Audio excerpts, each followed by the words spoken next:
The amber light filtered through the half-drawn curtains, painting crimson streaks across my skin as his fingertips traced the curve of my shoulder. Time suspended between heartbeats, his touch both familiar and forbidden. Our eyes met in the reflection of the antique mirror, and something shifted in the atmosphere between us. The recognition of boundaries about to shatter. "Emma," he whispered, his voice barely audible above the gentle hum of the heating system. My son, my 18-year-old son, Ethan, stood behind me, his reflection caught in the same mirror that had witnessed my gradual disappearance over the years. How did we arrive here? When did everything change? When did I become so desperate for someone to truly see me? I closed my eyes, unable to face my own reflection or his. The warmth of his palm against my bare shoulder burned like a brand, claiming territory that should have remained sacred and untouched. Michael hasn't truly looked at me in years. Not once has he paused to witness what I've become, this hollow shell of a woman starving for connection. The memory of this morning's routine flashed through my mind, Michael's perfunctory kiss before he left for work, the way his eyes had already drifted to his watch, his mind already at the office. The casual disregard had cut deeper than any deliberate cruelty. "Mom," Ethan's voice pulled me back to this moment, this dangerous, impossible moment. His hand still rested on my shoulder, the weight of it both comforting and terrifying. I should have moved away. I should have stood up, made a joke, broken the spell. Instead, I remained perfectly still, afraid that even the slightest movement would shatter whatever was building between us, or worse, confirm its reality. The winter sunset cast long shadows across the bedroom floor. My vanity table, a wedding gift from Michael's parents, seemed to judge me silently from across the room.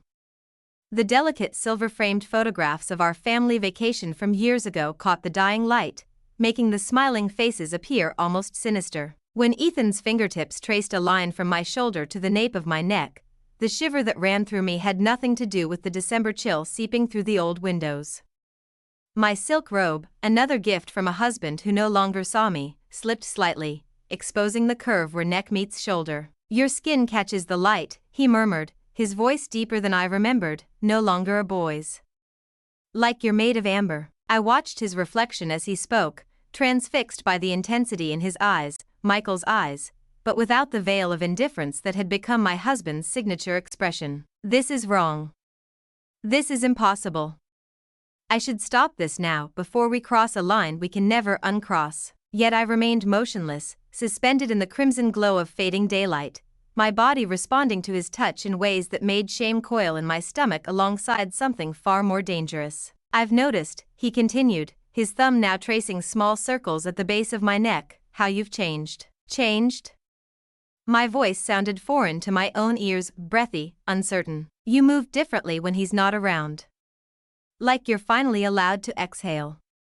His other hand came to rest on my opposite shoulder, both hands now holding me as if I might flee. Perhaps I should have. "When did you stop being happy, Mom?" The question pierced through my carefully constructed facade. A single tear escaped before I could prevent it, trailing down my cheek like a silent accusation. When did I stop being happy? Was it the first time Michael chose a late meeting over our anniversary dinner? Was it when I realized I'd become furniture in my own home, something to be used and ignored in equal measure? Ethan's hands slid from my shoulders to my upper arms, the sensation sending ripples of awareness through my body. The heat of his palms penetrated the thin silk of my robe, warming skin that had grown cold from neglect. "You don't have to answer," he whispered, his breath warm against my ear. "I already know." The intimacy of the moment struck me with physical force. I watched our reflection, mother and son, locked in an embrace that threatened to become something else entirely. Something forbidden. Something I couldn't allow, yet couldn't seem to stop. My robe slipped further, revealing the curve of my collarbone. I made no move to adjust it. Outside, snow began to fall silently beyond the window, adding to the sense of unreality, as if we existed in a world apart from consequences. The grandfather clock in the hallway chimed 6 times. In an hour, Michael would return from work. He would microwave the dinner I'd prepared and eat in his study, barely acknowledging my existence beyond a perfunctory thanks.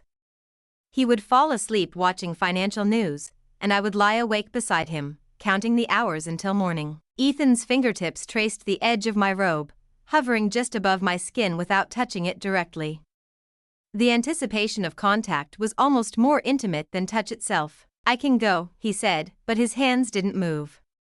"Just say the word." I should have spoken. I should have sent him away. Instead, I remained silent, watching his reflection as he watched mine. What kind of mother am I becoming? What emptiness inside me would risk everything for a moment of being truly seen? When his lips brushed against my hair, so lightly I might have imagined it, I closed my eyes again. The red gold light bathed my eyelids from within, like blood pulsing beneath thin skin. "Every day," he murmured against my hair, "I watch him ignore you. I watch you fade a little more." His hands moved to my waist, tentative yet somehow possessive. In the mirror, I barely recognized myself, flushed cheeks, parted lips, eyes both frightened and alive in a way they hadn't been for years. "No one should disappear in their own home," he said, and the truth of his words unlocked something inside me, a flood of longing and resentment that threatened to drown us both. I turned then, breaking the spell of our reflections. Face to face with my son, I saw both the child he had been and the man he was becoming. His features held a new sharpness, the last vestiges of boyhood giving way to defined angles and shadowed depths. "Ethan," I whispered, his name both a question and a warning. He reached out, tucking a strand of hair behind my ear with such tenderness that tears threatened again. His fingertips lingered against my cheek, warm and slightly rough, a young man's hands, not a boy's. "I see you," he said simply, and those 3 words unlocked something that had been chained inside me for so long I'd forgotten it existed. The sound of a car door slamming in the driveway shattered the moment. Michael was home early. Panic flooded through me as Ethan stepped back, his expression shifting from intensity to carefully constructed casualness with practiced ease. "I'll set the table," he said, voice normal, controlled, as if the moment between us had never existed. I remained frozen at the vanity as he left, watching my own reflection return to the carefully maintained mask of suburban contentment. But something had changed. In my eyes, I could see a dangerous spark that hadn't been there before. The evening passed in the usual routine, dinner eaten mostly in silence, Michael discussing his day without waiting for responses, Ethan carefully avoiding eye contact with me. Yet beneath the familiar choreography of our family dinner, I felt an undercurrent of electricity, a new awareness that made every accidental brush of hands as we passed serving dishes feel charged with significance. After dinner, Michael retreated to his study as expected. Ethan helped me clear the table, our movements a careful dance of proximity and distance. When his fingers grazed mine as I handed him a plate to dry, the contact sent a jolt through me that made my breath catch audibly. "Careful," he murmured, steadying the plate I'd nearly dropped. "It was grandmother's, wasn't it?" The familial reference should have restored proper perspective, reminded me of the boundaries between us. Instead, it only highlighted how thoroughly Ethan had stepped into the role that Michael had abandoned, noticing, remembering, caring about the details of my life. "Yes," I managed, taking the dried plate from him. When our fingers touched again, neither of us pulled away immediately. "My mother's wedding china." His eyes held mine for a heartbeat longer than appropriate, something unspoken passing between us. Then he turned back to the sink, shoulders tense beneath his sweater. That night, as Michael snored beside me, I lay awake replaying every moment, every touch, every look. Shame and desire warred within me, neither gaining the upper hand. I told myself it was nothing, a moment of weakness, a hunger for connection mistaken for something more complicated. "Tomorrow will be normal," I promised myself. "I'll establish proper boundaries. I'll find a therapist. I'll talk to Michael about how lonely I've been." But as dawn broke through the curtains, painting the bedroom in shades of gold and pink, I knew I was lying to myself. Something had been set in motion that afternoon in the crimson light, something that would be as difficult to stop as an avalanche once the first snow begins to slide. The morning routine unfolded as it always did, Michael rushing through breakfast, barely tasting the food I'd prepared, checking emails on his phone while mumbling responses to my attempts at conversation. "William's winter formal is this weekend," I reminded him, pouring his second cup of coffee. "We need to rent his tux today." Michael nodded without looking up. "Just put it on the card. I've got meetings all day." "I thought we might go together," I said, hating the note of pleading that crept into my voice. Make an afternoon of it. Maybe have lunch at that Italian place you like. He glanced up briefly, distracted. Can't today, Emma. The Parker account is a mess, and I've got to sort it before Monday. He stood, downing the rest of his coffee. Rain check? The familiar disappointment settled over me like a shroud. Sure, I said, forcing a smile. Rain check. He kissed my cheek, a gesture as meaningless as his promise, and was gone, the front door closing behind him with finality. I stood in the kitchen, surrounded by the remnants of a breakfast eaten too quickly to be appreciated, and felt the weight of my invisible existence pressing down on me. He doesn't deserve you. I turned to find Ethan in the doorway, dressed for school but making no move to leave. The morning light streamed through the kitchen windows, illuminating him from behind, creating a halo effect around his tall frame. Don't, I said softly. He works hard for this family. Working hard doesn't excuse making you disappear. Ethan stepped into the kitchen, his backpack dropping to the floor with a thud. He doesn't see what's right in front of him, and you do? The question escaped before I could stop it, hanging in the air between us like a challenge. I see everything. He moved closer, each step deliberate. When he reached me, he lifted his hand to my face, his thumb brushing away a tear I hadn't realized I'd shed. I see how you hold your breath when he enters a room, like you're bracing for disappointment. I see how you touch the flowers in your garden like they're the only living things that respond to you. I see how your smile never reaches your eyes anymore. His hand remained against my cheek, warm and steady. I should have stepped away. Instead, I found myself leaning into his touch, starved for the simple comfort of human connection. This isn't right, I whispered, even as I made no move to break contact. What isn't right is how lonely you are in a house full of people. His other hand came to rest on my waist, tentative yet unmistakably intimate. What isn't right is how he's let you fade away. The morning sunlight bathed the kitchen in golden warmth, dust motes dancing between us like suspended stars. Time seemed to slow, each second stretching into infinity as we stood locked in a moment of decision. His thumb traced the curve of my lower lip, the touch so light it might have been imagined. Tell me to stop, he whispered, and I will. I should have spoken. I should have stepped back. I should have remembered who we were to each other. Instead, I remained silent, my heartbeat thundering in my ears as his face lowered toward mine, the distance between us disappearing breath by breath. When his lips touched mine, the world didn't end. No lightning struck. The floor didn't open beneath us. Instead, there was only warmth and connection and a terrible, wonderful awakening that made me clutch at his shoulders to remain standing. The kiss lasted only seconds before reality crashed back. I jerked away, pressing my fingers to my lips as if I could erase what had just happened. Oh God, I breathed, horror and something far more complicated flooding through me.